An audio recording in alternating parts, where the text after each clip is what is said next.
What's up everyone, Dave here with another exciting tutorial, and today I want to talk about polygroups in ZBrush.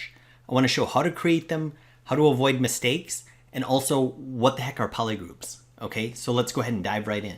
So polygroups are basically, I want to think about it as embedded selections. In other words, selections that we can easily access very quickly. So if you look at what I have here, I've got two hands. And this hand, I'm just going to kind of lower the subdivisions. Again, I'm in the tool setting. And if I turn this button on, this Poly F, you can see that it has different colors. Okay. Now, what the heck is this? And I want to point something out on this button that I think it's important to understand. And I'll just kind of use this to zoom in. This Poly F button, which is located right here, has line and fill. Those are actually buttons as well. So if I hit line, I can see that the lines can go on or off. The fill, the colors go on and off. And if I hit the whole poly button, then it can turn off everything. So again, I need that on, and then you can see here's line and fill. Okay, so you need to have Poly F on with fill to actually see the polygroups. And by default, it won't have polygroups, but I'm going to kind of start off by showing what they do first. Okay. So, well, what the heck are these random colors? Well, if I hold down Control Shift, and if I click on it, it'll hide the rest of the hand. And if I Control Shift click on it again, you can see it'll hide that. So Control Shift click, how fast that is. Okay, so whatever reason I wanted to hide something. So for example, let's say if I wanted to sculpt this finger here, I can see it just fine here, but when I get this way, all these fingers get in the way. So I can just Control Shift click, and you can see how now I can sculpt that finger very easily. Control Shift click on nothing will bring it all back. Okay, so again, super easy. Other things like, I'm just going to switch to some material so it's easier to see. Other things that are kind of cool is that if I Control Shift click, now I can easily mask it. Control Shift click on nothing, and you can see how I mask that. Okay, I should also point out, and again, I Control drag on nothing to release the mask. If I don't see these colors, it still works. Control Shift click, as long as you kind of remember where they were. Okay, Control Shift click on nothing to bring it back. And also if I go up some subdivision levels, you can see here now it's super detailed. Control Shift click, it still works, right? Which is cool. So instead of me like cumbersomely trying to select this every time for whatever reason, I can use what are called polygroups. Okay, now I'm going to show another kind of more common use. So let's say on a face. Okay, so if we look at this face right here, I can see that if we're sculpting, like let's say the jaw might be something we want to hide. So you can see that if we make that a polygroup, and then if we Control Shift click on it, it's going to hide the jaw. Now we can sculpt like the upper part of the mouth. Same with this mouth bag right here. I feel like we could hide the bottom of it, and then we could sculpt like the top of the mouth and then the bottom of the mouth. If you think about it, it'd be kind of impossible to sculpt the mouth without it opening up. And you can see how maybe the ear is also a polygroup. I also have an example here, like on a full character. So if I go like this, I can see that maybe we would want to hide the arms to sculpt the side of the torso. Might be a little bit easier. Or, I mean, you can see how you could divide it up, again, however you want. But enough of the why, let's get into the how, okay? So if I go back to my subtool here, I can see that I have this hand. And if I turn on Poly F, I can see that it's all a single color. So what I'm going to do is, if I Control Shift, you can see that I get this box. A green box is going to show. If I go Control Shift Alt, it's going to be red is going to hide. So if I let up, you can see it hides like that. Okay, but that's going to be kind of difficult to select a finger with a box. So while holding Control Shift, I'm going to go up here. I'm going to switch this to Select Lasso. Now what's cool about that is I can make a more kind of precise selection, and you can see that I could view this. Okay, but before I do that, I just kind of want to talk about selecting etiquette. So for example, let's say if my goal is to select one finger.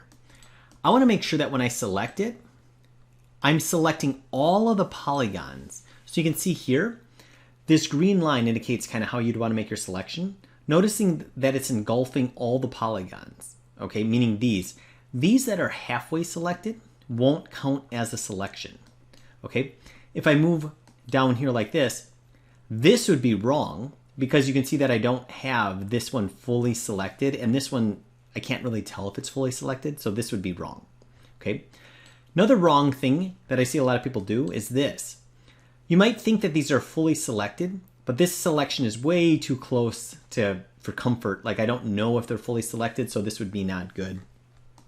And then also this would obviously not be good because, well, even though we don't have some fully selected here, we may have some fully ones selected that are not kind of part of our selection, like that we can't really see.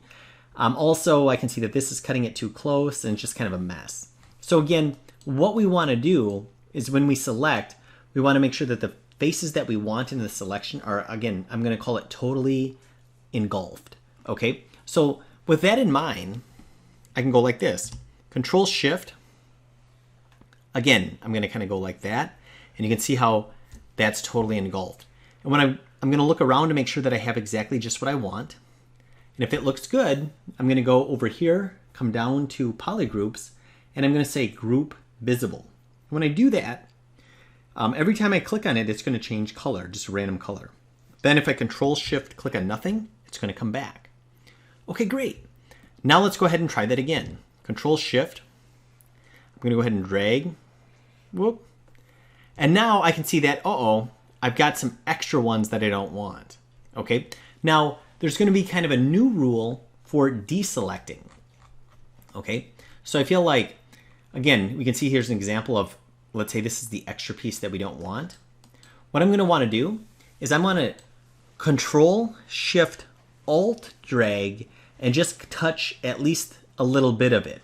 I can't totally engulf it. So this is kind of the contradicting the rule that I just said.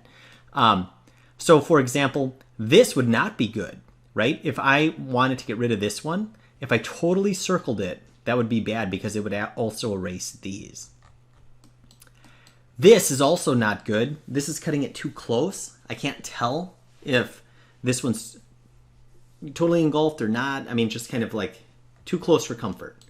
And again, obviously this is going to be too much. Okay. So I just need to kind of nick the corner of the ones that I don't want. So to do that, I can see that I don't want this one. So I'm going to do Control Shift Alt. And notice I have to kind of be like at a strategic angle. Okay. Like if I did it from like this angle, it'd be impossible to get rid of it. But if I can see there's nothing behind it, I can do Control Shift Alt. And there. Now I can kind of like rotate around. Hey, that looks good. I'm going to say Group Visible. Now, Control Shift click on nothing. Now it comes back. You may notice that if you try to hide this, if I do Control Shift, and if I accidentally click on an edge, something weird happens. Okay? It's supposed to delete the whole finger. Now, Control Shift click on nothing will bring it back. If I Control Shift click on a polygon, it will work. But Control Shift click on nothing, it'll come back like this. But I feel like I don't want to be like so careful when I select, because the whole point of the polygroups is to be fast. So what I've noticed is if I go Control Shift, and if I switch back to select rectangle, now if I do Control Shift click, it doesn't matter what you click on, it'll just hide the whole object. Okay, so you can be a little less careful with that. So now I can kind of hide these. Then I could go back, Control Shift click, go to my select, and now I can kind of continue this process. Yeah, that looks good. Group Visible. And again, if I click right on the polygon, if I have Select Lasso, it will hide the whole finger. And if I click it twice, there we go. Now I can Control Shift click. Yeah, that looks good. Group Visible. And if I want a different color, there we go. Not that the colors really matter, but if it randomly assigns the same color, it could be kind of confusing. Now for this, if I hit F, okay, I see that it looks like there's an extra one here. Control Shift Alt, graze the corner. Aha, there we go. Group Visible. Excellent. Now if we hit F, yeah, there we go. So now I feel like I have all of the polygroups there. And again, Control Shift, go back here, click on Select Rectangle, and now I can click on that.